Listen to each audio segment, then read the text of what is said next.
Dear respected Thầy, dear brothers and sisters, and dear all Sangha and aunties and uncles who has come to Deep Park to celebrate this New Year Eve. So in the past year, we have had a lot of celebrations like Thanksgiving, Christmas, New Year, and today we gather here to celebrate the traditional Lunar New Year of Vietnam. And so there's a common theme in all of these celebrations. Everyone wants to come back to their homes to celebrate it with their loved ones, their parents, their siblings, for these special events. So today is a Vietnamese traditional celebration. So I would like to share a little bit about the culture. Do you see that the brothers and sisters have decorated beautifully? If it's beautiful, please bloom your flowers. Thank you, everyone. When I was little, every time that we had Tết, and was coming close to Tết, and every house in the neighborhood clean their house, clean the spider webs, cobwebs, their beddings, clean everything, clean their houses, and trim their gardens. And sometimes this neighbor would go to the other neighbor to look and say, oh, this is a beautiful garden, beautiful tree, I gotta trim mine. And so they looked at one another in order to reflect and then adjust their own house accordingly. And then every day they come in and kind of enjoy and visit one another. And the atmosphere is very festive. It's very beautiful. And we like to leave the old year, the past year behind. And so everything that is not clean, that is not tidy, is not pretty, then we clean them so that we can celebrate the new year.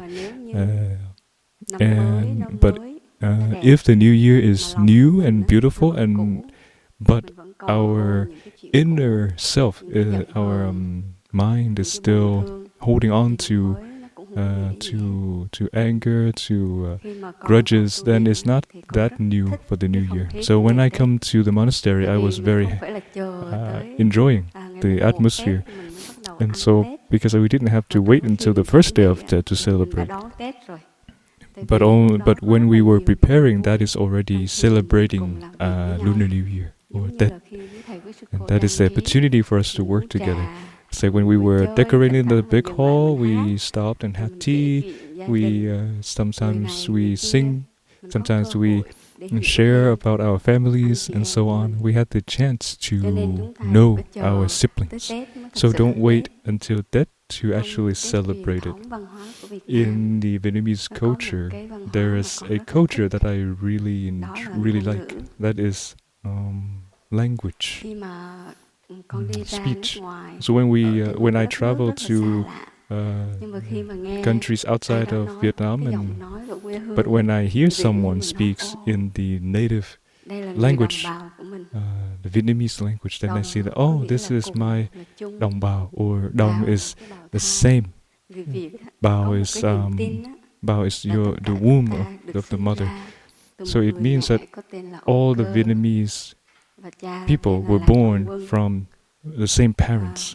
And like Long Quang is the name of the father, and Oka is the name of the mother.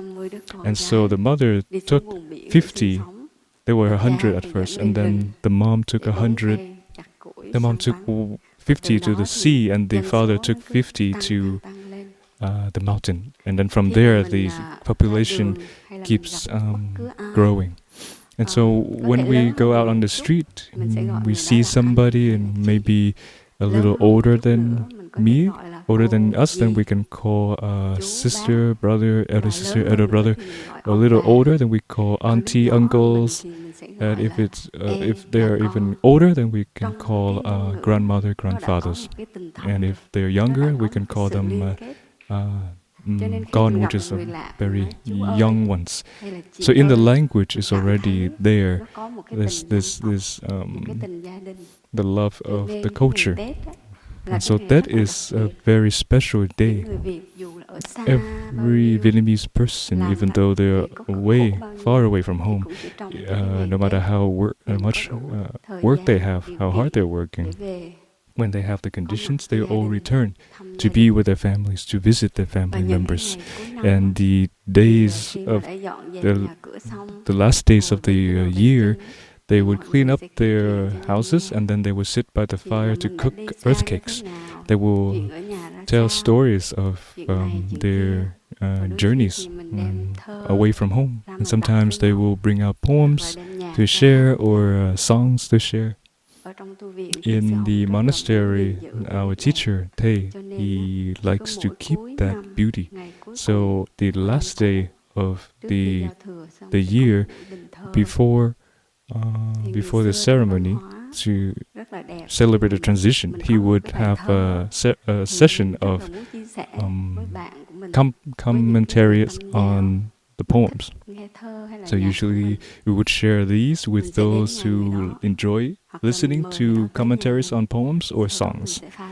So we can invite them to our houses and invite them to enjoy the tea. And then we will bring out the poems, then we'll have comments, then we'll let each sentence soak in. And then we also comment on one another about the commentaries on these poems. So this is the spirit of our ancestors who knew how to enjoy the spiritual life. And so they kept these, even if we are here in America or in Europe, in France, then every one of us who is away from home can still return and enjoy that cultural aspect. That then the young children, when they grow up, they know that they have a root, they have an origin.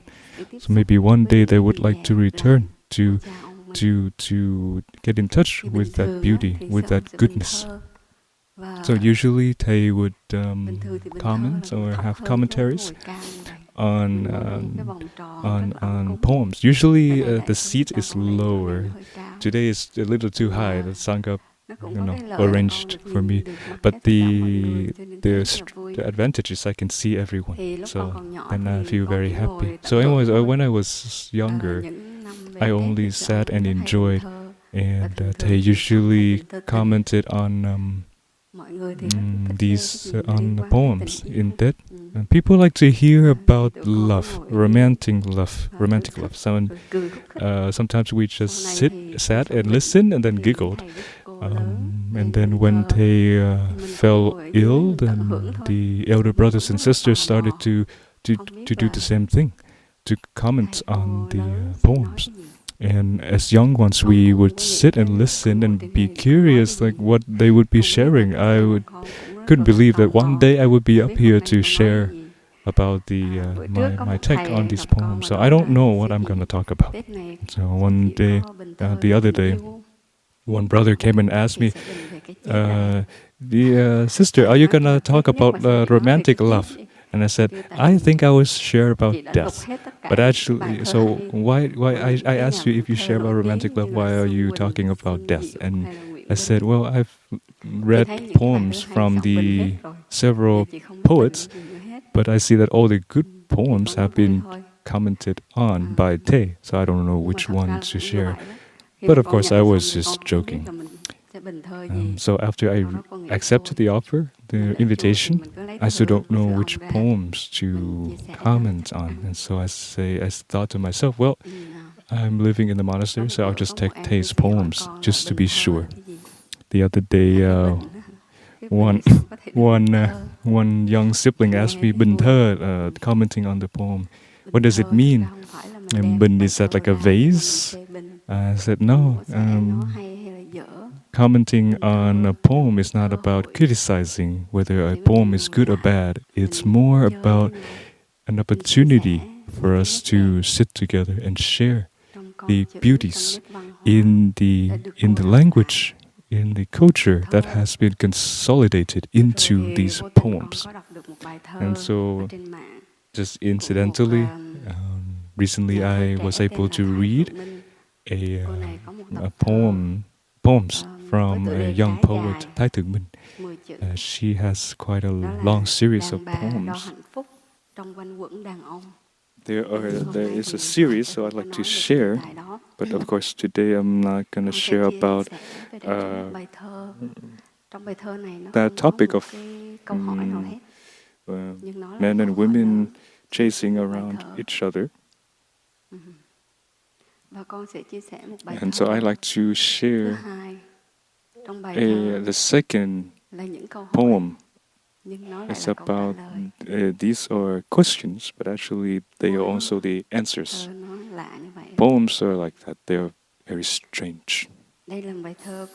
So this is a poem that about a person who is in search for a path. It's been living but never been truly lived. The poem is a whole life of journey of seeking. When I was 20 years old, I was running after love. Love pats on my shoulder and say, "Run faster, a little faster." So I bring my youth wholeheartedly to chase after a promise. But when I caught love, then the promise has been lost. Then I gamble with my youth and risk it, leaving everything to find success, hoping that success will keep love. Then I work and work. With my young heart in the age of 30, I passionately, even though this is going a little fast.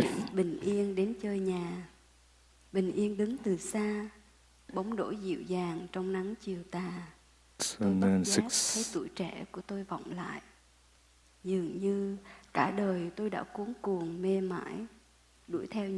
okay, so this, I will do my best to summarize this. So let's see, when they were 30, they were chasing after love and success. And then they got to the age of 40. And then they thought that success is not enough. It's not enough to keep happiness. So they chase after happiness. And at the age of 50, they ask for peace to come to them.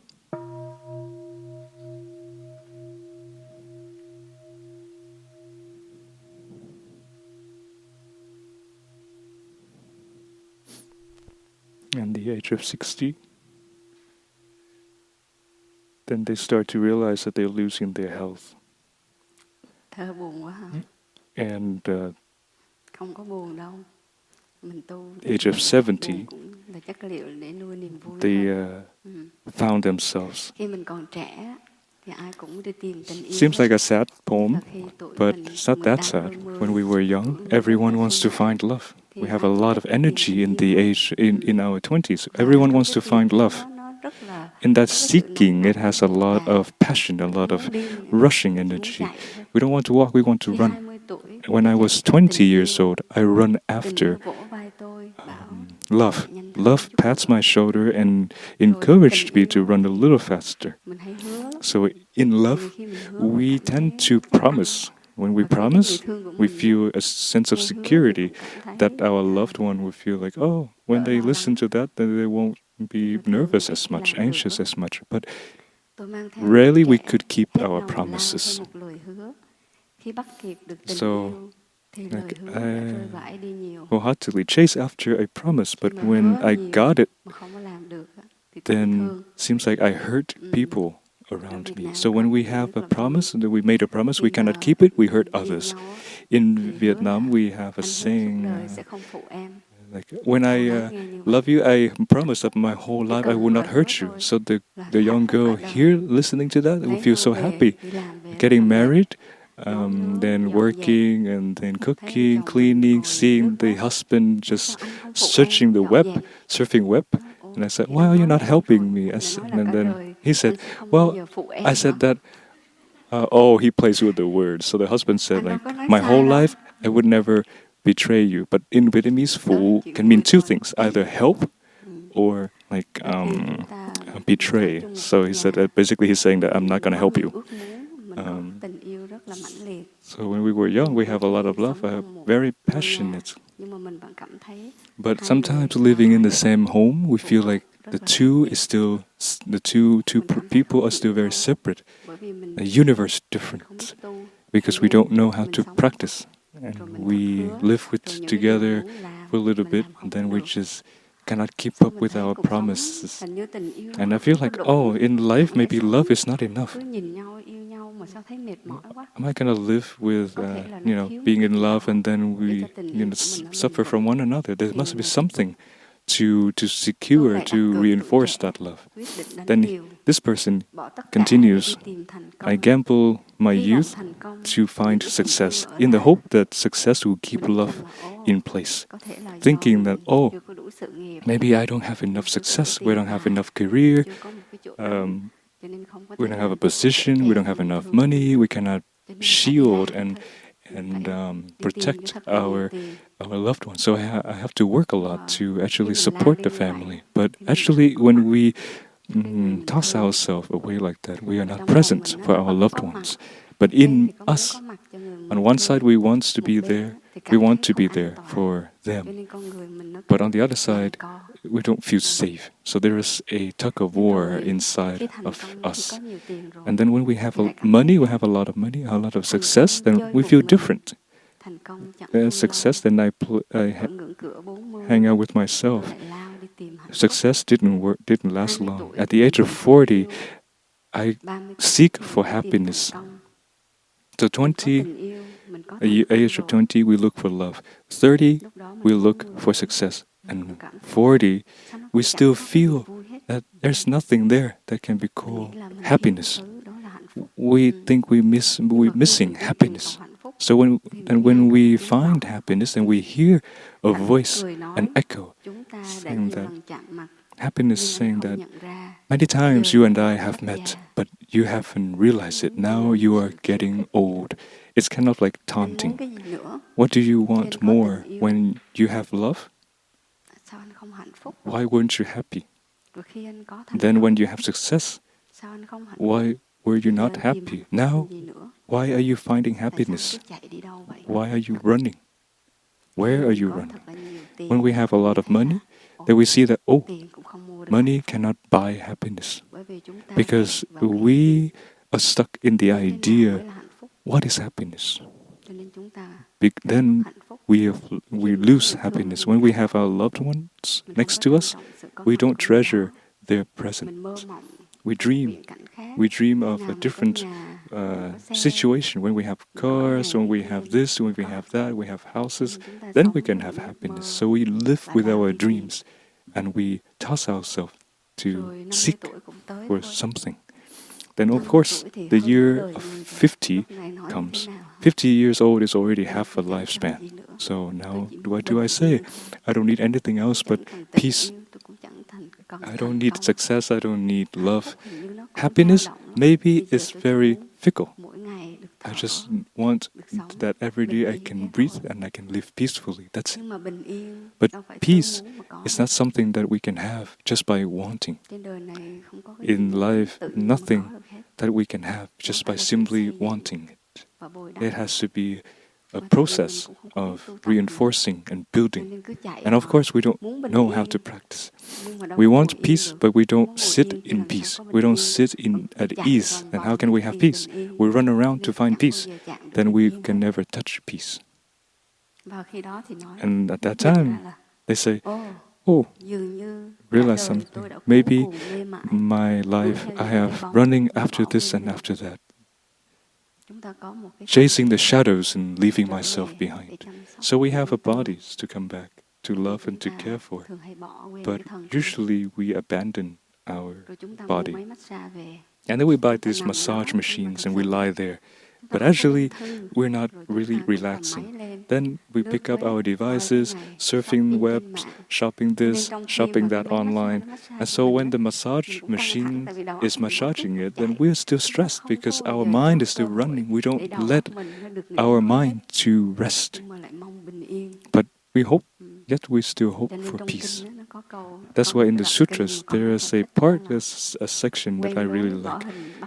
We know the old habit is to forget the body but chase after the shadows. That is the common theme, the common habits that we do. We usually look for something very far away. When we have a body, we don't know how to care for it. Eating in a rushing energy, we don't sleep enough, not regularly. I say, oh, I don't have time to take care of myself. I have too much work. But actually, when there's time to go to sleep, then we take the time to, take our device and just like wipe. So we have peace is right there, but we don't know how to enjoy it. Then the age of 50 also passed. 60 years old, health just unexpectedly leave us.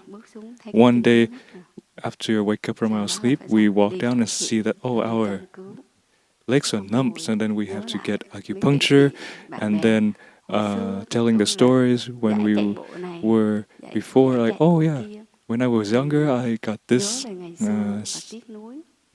or that kind of success at running and jogging. But actually, those days when we jog or when we run, we might not have been running in peace. We were dreaming about something. And then when we get older, we just don't wish to run anymore. We just wish simply to have a good pair of legs to walk so that we won't bother anyone else, so that we can be active, proactive in our daily life. Then the 70 years old comes as fast as like a breath. And I am anxious because I haven't found myself, because it's the age of closing to the earth, closing to death. Then we sit down and we ask, what have I done in my life? Why my whole life I have been so tired? And now when I look back and we see that, maybe I'm still standing right where I began. There's nothing has changed, except the days and months have passed. Wrinkled skins and gray hair, an old and tired body. Why that? And it sounds so passive, so pessimistic. When we don't know how to practice, then our life is like that. Sometimes we keep running, but we don't know why we're running. We feel like behind us there's an invisible hand pushing us forward, and we are very scared. Okay, let's change to this next poem, so it's a little more fun. So there's an answer for this poem. This is the poem from a Zen master, a person also running and seeking for happiness, seeking for everything just like anybody else. But then one day, they stopped and they looked straight at themselves and asked themselves. This is a poem. It's called Going in Circles from Te. When we practice, then we have an awareness. It is called the mindfulness, awakeness, being aware of what is happening in us and around us.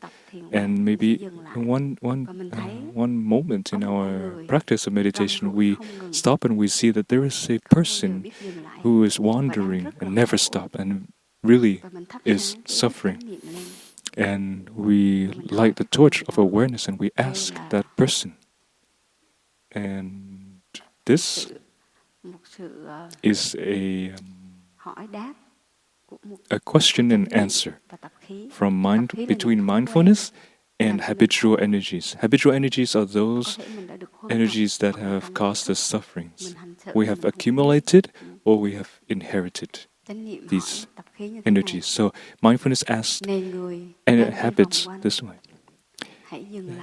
Oh, you who are going in circles, please stop. What are you doing it for? Khi đó tập khí mới trả lời. Then the habit's energy said, I cannot be without going because I don't know where to go. That's why I go in circles. When we have a practice and we see that, oh, wow, we see, why? Why do we have to suffer like that? Why do we get angry and scream and then yell like that? And when we're sad, we have to drink alcohol to become weaker. And then when we stop being sad, then we forget. Then we forget ourselves in phones. Then sadness is still there. Then, out of pityness, mindfulness asked habitual energy that question, and the habit said that I don't know why I do that. I do truly want to go out to the light, but I don't know where the light is. I don't know how to go out of suffering. So I am very suffering. I'm really suffering, but I am just going in circles. Then mindfulness said, oh, you who are going in circles, please stop. Please stop. Then the habit said, but if I stop going, I will stop being. This whole society sees that, oh, we have to have houses, cars, or have children, certificates, degrees, then that's happiness. Now you tell me to stop, how can I stop? That my name is shaped like that because I have had these successes. I have to dress nicely so that people can see that I'm beautiful. I have to have this and that, and I have suffered for these things because these things make who I am. It gives me a position, a name, a title, a label, and now you're telling me to stop? I would die if I stop.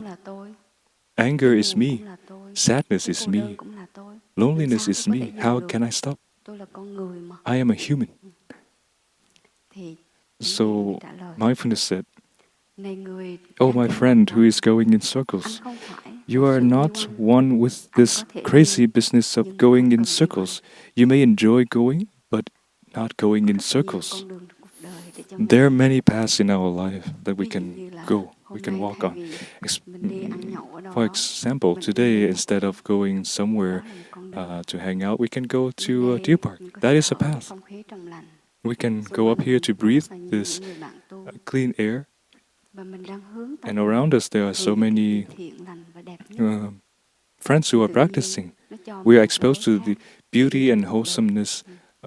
Then it provides us what we need on our path. And so when we have a strong emotions, a loneliness, a despair, and we are flooded by these emotions, and we think, oh, we are just them. We're just these emotions. So sometimes we have made really wrong decisions. So some young friends, they couldn't take care of themselves, and so that's why they committed suicide, throwing themselves off a building or into a river.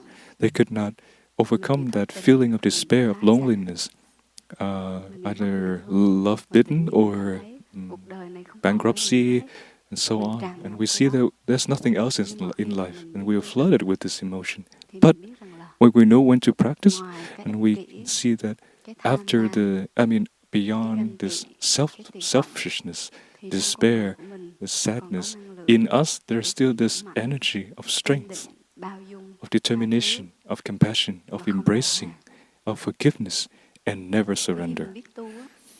And so when we know how to practice, we know how to take care. The Buddha taught us that everything needs food, nutriment. So each day we are raised by love, then our love will grow, our wisdom will grow. And then when we know how to do it, we can take care of our sufferings, our pain. And so mindfulness said, you can go. There are many paths in life for you to go. Don't go to the dark paths. Don't go to paths that leads to despair. Go towards the light. What is the path of light? Then the habits keep asking, go where? Where can I go? Then mindfulness, go where you can find your beloved ones, where you can find yourself. So when I was just a novice, I didn't like this. I'm like, what is this in this poem? I got to go in circle. It's make me nauseous. And then on the upper part it said like, yeah, don't go anymore. Stop, stop. But the end is like, you got to go and find yourself and find your loved ones. Walking is already tiring. So why would you tell me to stop, but then you make me go again? So I see that this is so complicated. So one time I expressed this to Thầy. Thầy, I have only 2 poems that I don't like from your series of poems. The froglessness, it's about our habits of like putting a frog on the plate and then it will jump off. Like I read that poems, it's just about the frog, and there's nothing to it. And then this poem, going in circles. These 2 poems are very close to each other in this series, so I was like, I didn't like it, no interest at all. Then I was criticizing it because I'm not that good at my practice, so that's why I have a lot of habitual energies. Criticizing a Zen master's poem. And then he just smiled and then he said, oh, it's hard to understand, yeah? I said, yeah, I don't understand anything. And he said, it's okay. Just slowly you will understand. And through the years, I've grown up in my practice. Then in me there's a little more peace, a little more happiness. Knowing more how to stop when I have a lot of strong emotions, so that I would not be dispersed. Then when I read again these poems and I feel very nourished, you gotta go find yourself. When we hear the word to seek, to find something, it's like, oh, we gotta put our backpack on and set ourselves on a journey. But actually, if we are a practitioner, it's not to seek, but we walk to return. Walk to return. Return to recognize, to understand ourselves. How can we understand others, love others, when we cannot have the capacity to understand and love ourselves? When we understand ourselves, we can love ourselves, then loving others is natural, is obvious.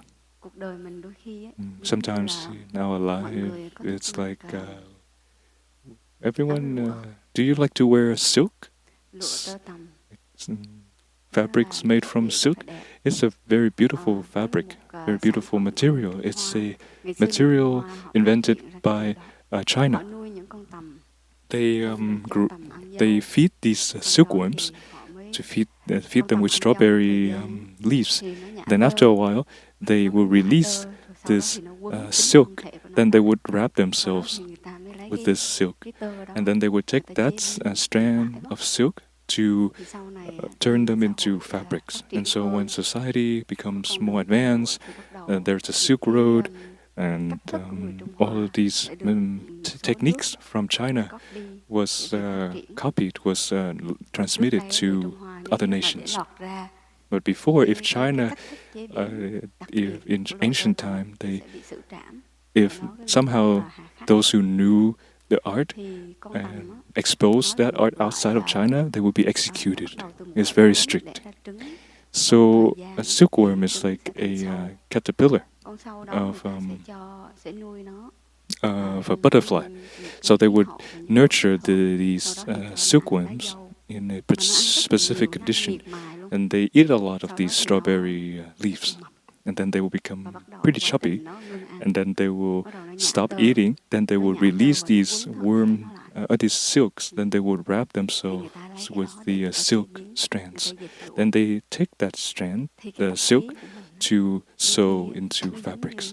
So our habit is like each day we make that thread of silk, the silk of despair, silk of hopelessness, the silk of sadness. Then day by day, that will wrap us and entangle us. No one could see it, but it will wrap our space. Each day, it will build up one slowly. We are just like those silkworms.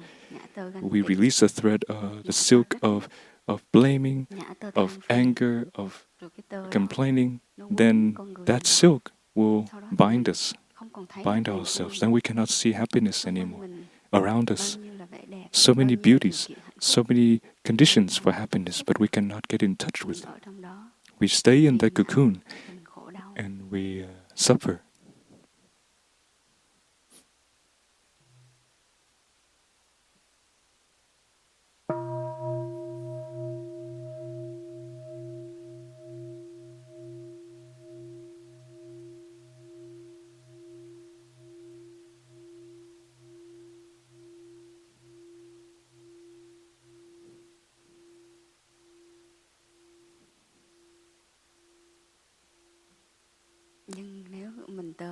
But if we come to the monastery to practice, there is also a different type of silk, but it doesn't make us suffer.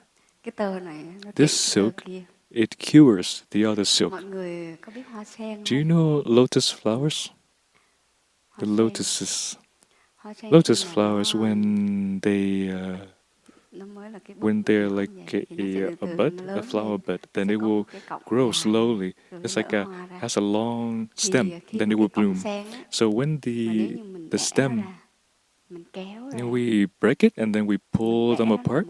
We break them in halves, break them in 3 and 4, then we pull them, and they don't snap because there are these threads, very fine threads. They attach to one another. And in the meditation lineage, there is an image of throwing a thread from the lotus to bind a tiger. So our habit is like a strong tiger pulling us forward, causing us harm, causing wounds to our loved ones, our people around us. But our mindful breathing or our mindful steps, we go to the temple, we go to the monastery, we can practice these mindful steps, mindful breathings. Then when we have anger and rage come up in us, it's like a tiger ready to pound the other person or hurt ourselves. Then our mindfulness is like that strand of the lotus thread to pull us back, to pull the tiger back so that we won't hurt ourselves and others. So when we are in the monastery, we are guided. When we listen to the sound of the bell, we stop everything. We stop our talking, we stop our thoughts, our thinking. We just return to our breathing. Breathing in, we are aware that there's an in-breath coming in, and then breathing out, we are aware that there's an out-breath going out. So in us, maybe there's a little sadness, there's a little anxiety, little unsettled feelings. But if we breathe a few mindful breaths, then we see that we calm ourselves down and we become more well. And if we practice like that daily, regularly, practicing is not a form. It's actually a practice that we can bring home. We were able to walk to Mount Yingdu, the plateau, earlier. So before, the brother was giving us some guidance. When we walk, we combine our walks with our breaths. When we breathe in, we can step 1 or 2 steps, and when we breathe out, we step 1 or 2 steps. And we just focus on our breathing. Then, when we do that, all of our mind is not distracted by the past or the future. Whatever happens, we still have a few moments of peace to return to our body, to release our body, to relax our body and relax our mind. Then we can settle. And when we can settle, we become more calm. And our mind becomes more bright. And whatever we do, whatever we decide, or whatever we say, it will be better. And that is the thread of the lotus, helping us to bind our habits, our affliction. In Vietnam, lay friends who come to the monastery, they like to take back the it's like taking the red envelopes, because usually they put these envelopes up on the trees, And so after those days, all the trees are just like gone. It's like the trees are just bare branch. Just like the roosters, after they fight one another, they had no feathers left. So it's kind of like they have a lot of those leaves in the temple or the branches that we can pluck. What do we do with those leaves, with those branches, with those envelopes? We just let them wilt. But if we go to the brothers and sisters, if we go to the Buddha, they will give us a thread. That is the merit from the Buddha. We don't need to look for any other merit. The Buddha was very compassionate. Whoever comes to him, he would give that person that thread, a step, a breath with mindfulness. Then when we return, we can nourish ourselves for the whole year. We don't need to pay anything. Of course, we like to have a tangerine or a mango, but of course we will consume them eventually, or we just leave them somewhere. But when we receive the gift as the mindful step, as the mindful breath, then we can practice that for the whole year and nourish us for the whole year. Okay, so that we talk about lộc. It's like wealth. And we have lucky money. Brothers and sisters, we don't have much money, so we cannot give out lucky money. But we have our smiles. We have our peace. So I have made a poem that was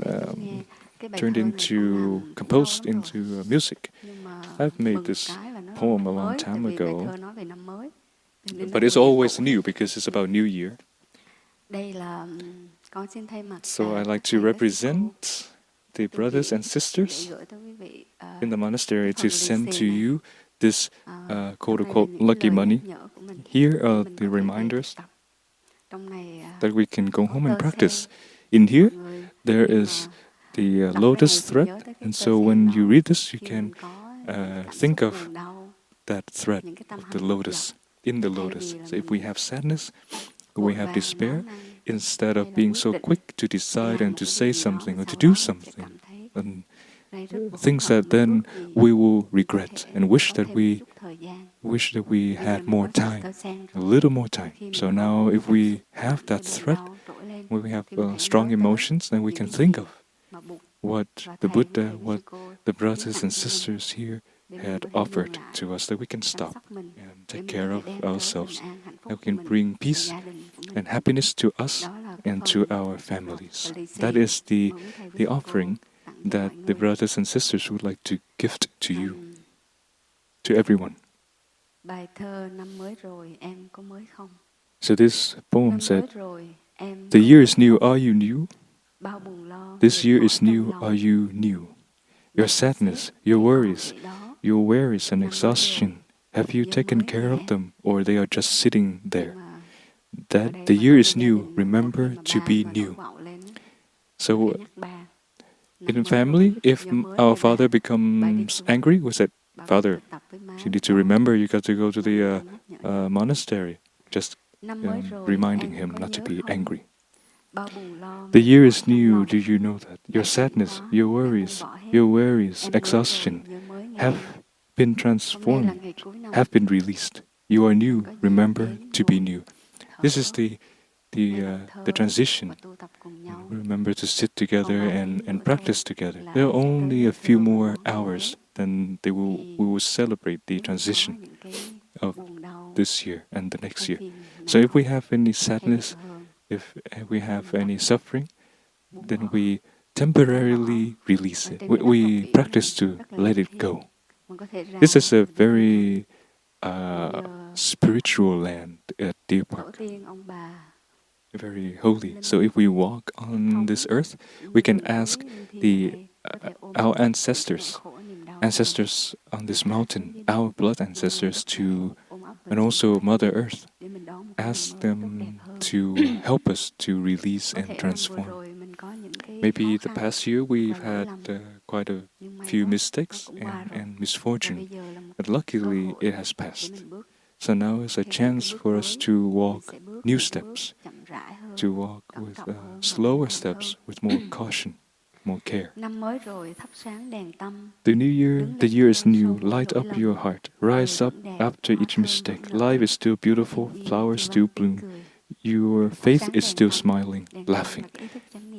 Đèn tâm is the life, the light of mindfulness, to remember that we were able to harvest a fortune from dew bark. We had a thread from the lotus. The year is new. Let us practice together. This is an aspiration that we will practice together. Listen to each other, understand deeply, love more, share with each other our troubles, and gather together our many joy. This new year, we still have each other. Be happy now, don't wait. Let us wish to each other lifelong faith and respect, boundless love, the most miraculous love. Maybe the greatest happiness in a person's life or in a new year is that we still have each other. We still have our siblings, we still have our friends on the path, we still have our husbands and wives, we still have our parents and children, those who are still present with us, around us. Life is impermanent, so when the new year comes and we see that around us we still have our loved ones, then please don't be hesitant to embrace or to share a word, a loving word, and a hug. I like this part. The year is new, so joyful. Oh no, she's talking about a wish in Vietnamese to wish to love our companion until our hair turns gray.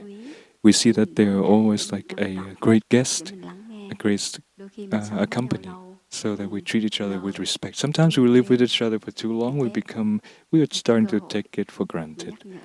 And so that is like a great chance for us to practice. So the brothers and sisters, each year, on the first day of that, we always have this culture of touching of the earth or prostration in front of one another. So we can also do this at home and in front of our altar. We thank life for giving us so many things. Or wives and husbands, we can do that to one another or to our parents. So the sisters, we practice that on the first day of death, and to remind that we are siblings in the same family. The sisters represents Avalokita, who represents compassion, left worldly life behind to shine that virtue of compassion. So when the brothers prostrate in front of the sisters, they're reminding themselves of that virtue. On the other hand, the sisters will also prostrate in front of the brothers, knowing that the brothers are also very wholesome people. In life, they can do maybe many things, but they realize they want to bring more beauty to life. That's why they left behind that life and being in here, living simply, to carry this great aspiration to help others. And so that is why the sisters prostrate in front of the brothers, to remind ourselves of that virtue, the virtue in each of us. So in our family, we can do the same. Our children, our parents, our husbands and wives, we can practice. We can share a couple of sentences in a letter, or we can prostrate in front of an ancestral altar.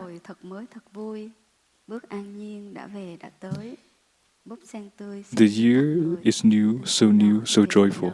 Peaceful steps arrived at home. A lotus for you, this love is for life after life. So this is a practice song that the brothers and sisters would like to send to all of us. So I'd like to invite my sisters to come up to sing this song. So maybe after the sisters sing this song, we can sing along. Maybe I can invite a sibling to come up and give this to everyone. This is Lisi. This is Lucky Money. a lot of love and a lot of wishes sending to all of us.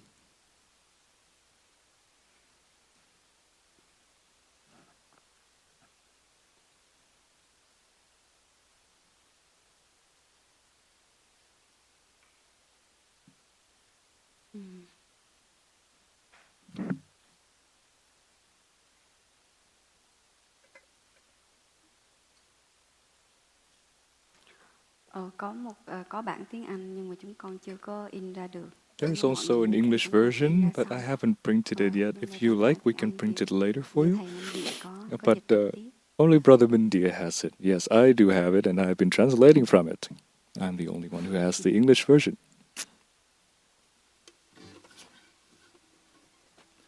Okay.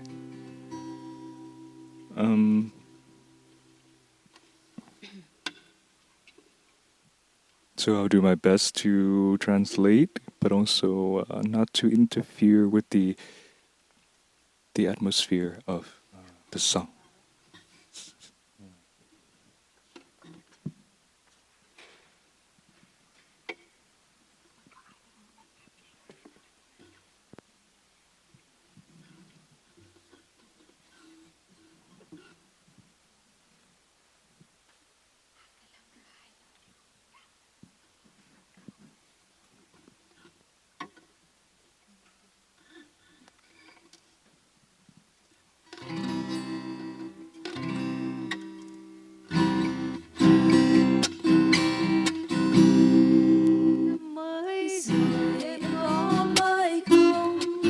The year is new. Are you new?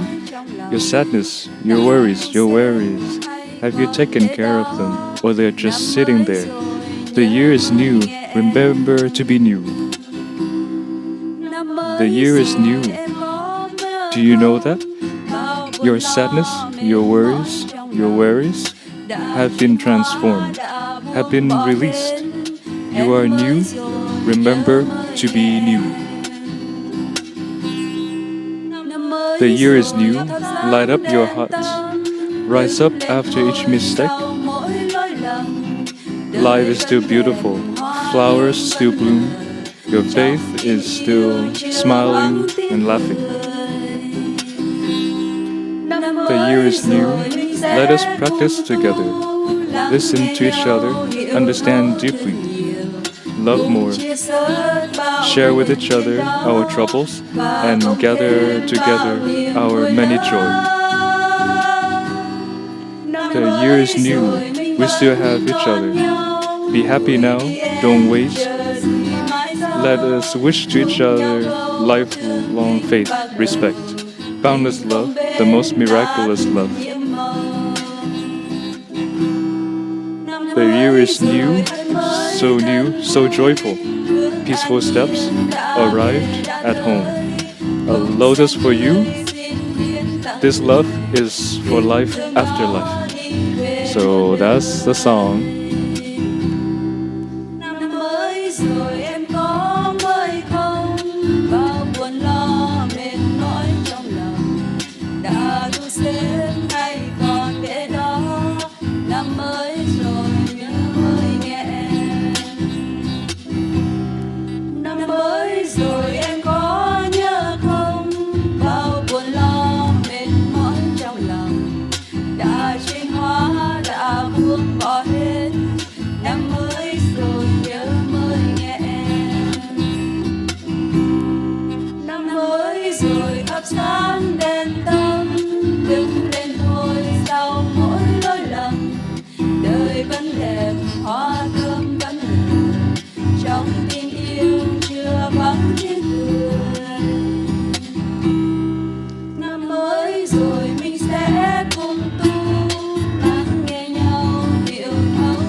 Rồi mình vẫn còn nhau, vui như em chờ mai sau, cùng nhau câu tương kính bạc đầu, tình không đến là tình nhiệm màu.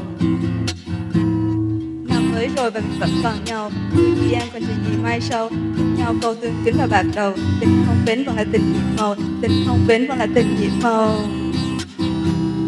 Năm mới rồi mình mới thân vui, bước an nhiên đã về đã tới, búp sen tươi xin hiến tặng người, tình thương đó đi về muôn đời.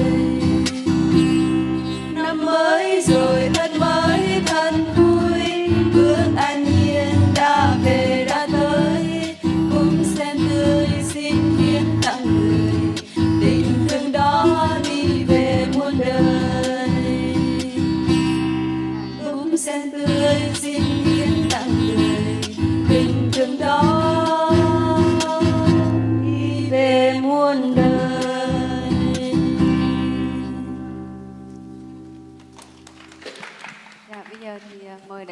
Okay, so now I'd like to invite everyone. We have the paper. Maybe we can sing along with the sisters so that we can remember. Mọi người mình có giấy hết rồi phải không? Maybe we all have the... This is a very easy song to sing. The melody is always the same for all the verses. Năm mới rồi anh có mới không, bao buồn lo mệt mỏi trong lòng, đã thu xếp hay còn để đó. Năm mới rồi nhớ mới nghe em. Năm mới rồi em có nhớ không, bao buồn lo mệt mỏi trong lòng, đã chuyển hóa đã buồn bỏ hết. Em mới rồi nhớ mới nghe em.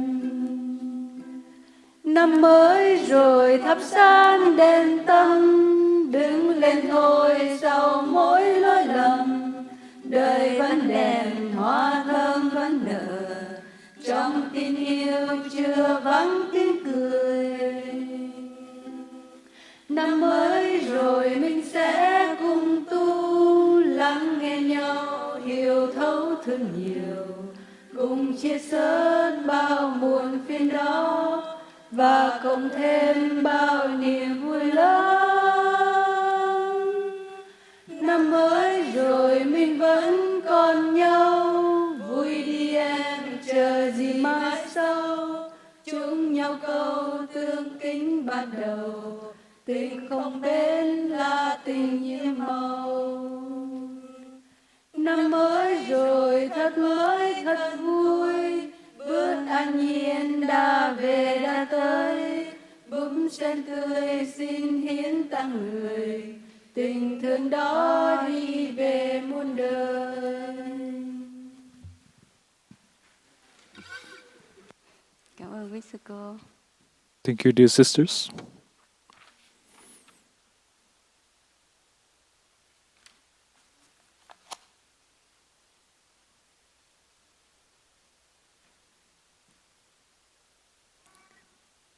Cảm ơn đại chúng.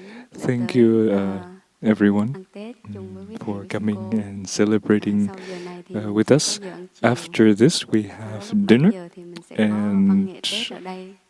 at 7 we would have Biết a là mọi be người in tới here. ăn Tết có chuẩn bị So I đồ đẹp wonder, không? do you have good clothes with Nếu you mặc đồ đẹp for thì celebrating năm Tết? mới. Please remember to wear your best clothes. We gotta be beautiful for Tết. So I wish everyone a brilliant night. After dinner, we have be in this big hall. And also in the big hall, we would have a ceremony to welcome the new year. So thank you for coming and practicing with the brothers and sisters. And we would like to wish you a happy old year and a peaceful new year.